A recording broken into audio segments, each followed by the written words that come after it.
Okay, let's do this thing. Food for the soul.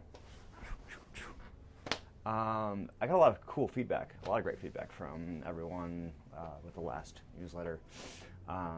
Really, really appreciate the emails that I got. That was so touching. I got to speak with some really fun people talking about their hikes in the Appalachian Trail or on the Arizona Trail, so on and so forth.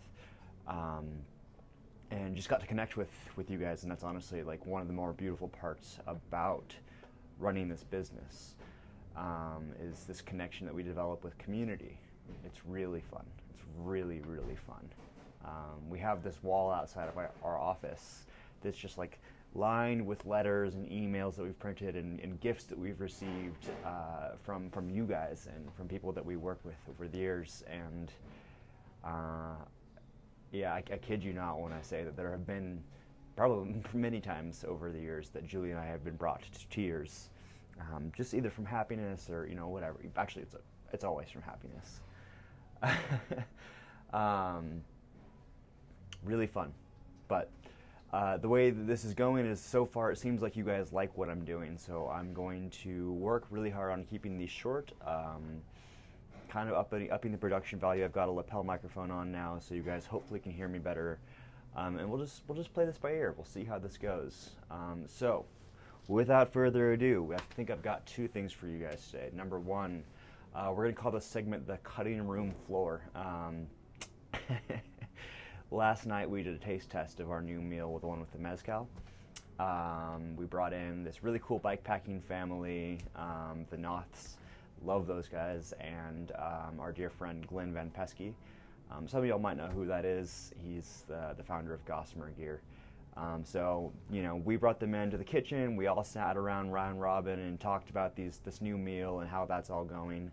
And then taste tested side by side, and the level of feedback we get from doing that in person is unreal.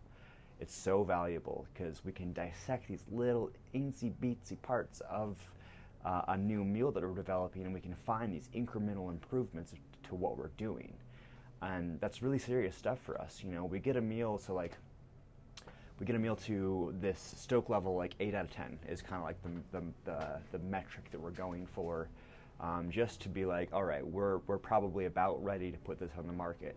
But 8 out of 10 still isn't really good enough. Like, it's good enough, but it's not. We want it to be like, wow, I cannot believe that this has this like explosion of flavor. It's so rounded, or it's so dynamic, or it's whatever it is that you want with a specific meal.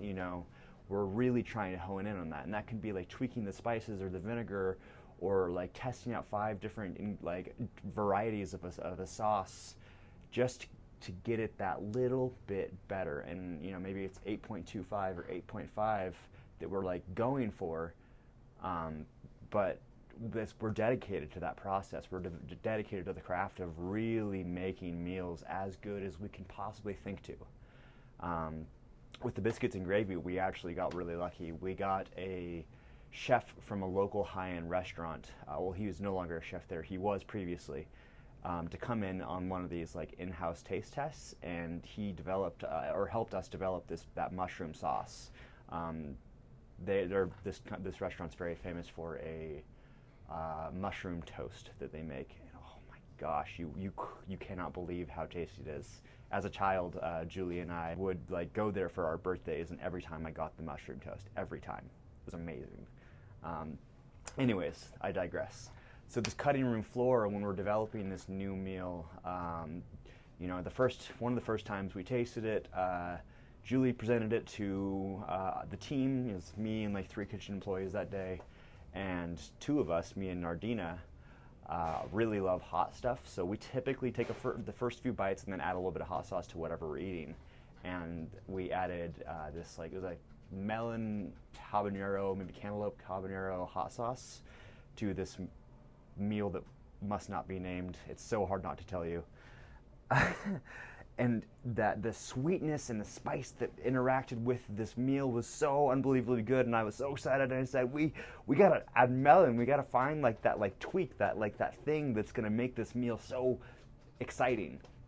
And apparently, after I left the room, the production team poo-pooed the melon thing. I don't know if it's like a conceptually too much effort involved with that. I trust them as much as anything to make sure that what we're doing is easy enough in the kitchen that it works for us, but also on my end it has to be exciting and marketable. So we're always doing this back and forth. So melon habanero hot sauce was the first thing to be poo-pooed on that. So it goes, the cutting room floor. Another one that kind of came to fruition or idea with this meal was pickled red onions, which would be rad. Very, very fun flavor. For me, my drawback with that is we would have to sub-package it into a second bag, and because we couldn't mix it with the first bag, like have both of the toppings, there's going to be 2 toppings if we did the red onions. We couldn't mix it into one bag because the flavors might meld weird, and then also if anyone has an allergy to red onions or just plain old doesn't like pickled onions, it would preclude them from being able to eat this meal. And we're very, very conscious of the way that we do, create our meals for inclusivity, right? Like, ideally, our meals are as accessible as possible to a variety of people. There's always going to be some things that just don't work. Soy, nuts, grains. Like there's a million different things that people have allergies to. So we can't always get everything. Otherwise, the meals would be kind of boring. But we definitely take that into consideration. I don't know if you can hear the kitchen team banging pots around out there. But needless to say, I think the red onions are going to make it to the cutting room floor. And sadly, last night after the taste test, the mezcal made it to the cutting room floor. I'm so sorry to say, I really wanted it to work. I really, really did. But Julie did a really good job of doing a scientific study and a blind taste test, and I had no bias, and I didn't know which one I was tasting. And we tasted 4 varieties, 2 with mezcal, 1 with liquid smoke, and then 1 just control, newest variation. And all 4 of those use that same base recipe. So very, very controlled environment. Same batch all the way through, but the basic one actually tasted the best to almost unanimous. One person disagreed, but I think we're going to go with that variation. Mom, Yes. Can I just tell them what the meal is? We're pretty close. We know it's going out. We know it's going out. All right, Julie, you do it. Come here. I'm going to give you the lapel. Okay. All right. All right. Julie, what are we making? We're making chili and cornbread with, oh my gosh. And I'm just going to, I'll share a little bit of it, but I used 5 different dried chilies to toast and then make the chili puree to start the sauce. Next thing that goes into the pan is corn to char. And from there we have another 5 veggies and a whole bunch of interesting chili ingredients. Wait, and can you list the 5 chilies? Yeah. Guajillo, ancho, arbol, mulatto, and pasilla negro. That's a garden variety. Holy crap. So, anyway. Yeah. I mean, and the ingredients just go on from there. I actually haven't put it into production with the team yet, so it's not the easiest recipe to make, but it's incredibly tasty. And then there's cornbread to go on top. Yep. Cornbread. Because you can't have chili without cornbread, right? Yep. So. And I know the answer, but what's the inspiration behind this meal? What's the deal? Oh, gosh. So when I first started dehydrating meals and you and Mark were going to go on the John Muir Trail and asked me to do your resupply, and I was just trying to figure out how to dehydrate that many meals, one of the things I made was a pork tamale pie. And they loved it. It rehydrated beautifully. To this day, it remains my favorite backpacking meal. Legendary. But we make plant-based food, and so that was never going to be on the table to be able to produce. And I have spent the last 4 years thinking about that. And about a month ago, I think, after a conversation with Henry, I went to the thank you. I went to into the kitchen on a Sunday and made some chili and cornbread, and I was pretty happy with just the first result. Pinto beans and mushrooms. Those are some of the components that we're using to give you that hearty flavor. Anyway. Yes. So there you have it, ladies and gentlemen, and everything otherwise. Chili and cornbread. I guess we're on a soul-satisfying streak right now. Biscuits and gravy, chili and cornbread. We're just going for comfort. And I think maybe we need that in the chaos of the world. Maybe we all need a little bit of comfort. Okay, so this is already becoming a much longer video than I had planned on. I really would love to keep these videos around 5 minutes, but hey, I have exciting news to share, so there you have it. I'm going to keep this next one really brief.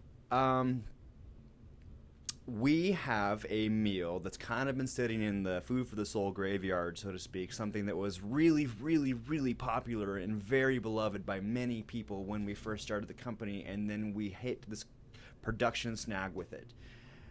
Well, here's the deal. We are probably, if you know what it is, we're probably not going to make it again, maybe ever. Hard to say, because it is such a headache, and I don't want to go into the details about why, but it is the garlic green bean cashew stir fry. Okay, so we have, I think, 300-ish, Julie's nodding her head, 300-ish of these meals in stock, and I'm going to be putting them on sale soon. Not sale. I'm going to be releasing them, and then when they're gone, they're gone. So that's what it is. I think either the next week or two is my plan, but that's, once they're gone, I don't know if they're ever going to come back. And I hate to put the urgency and the pep in your step, but if you've had this meal, you know, and if you haven't, well, here's your chance. Anyways, we have definitely gone over time limit now. Signing out, I'm going to head out for a week of skiing, celebrating one of my dear friends' 29th rotation around the sun. So I will largely be unavailable, having a lot of fun.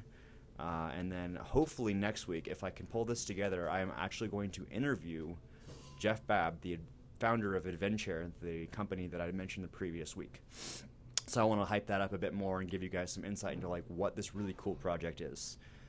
All right, until then, see you guys next time.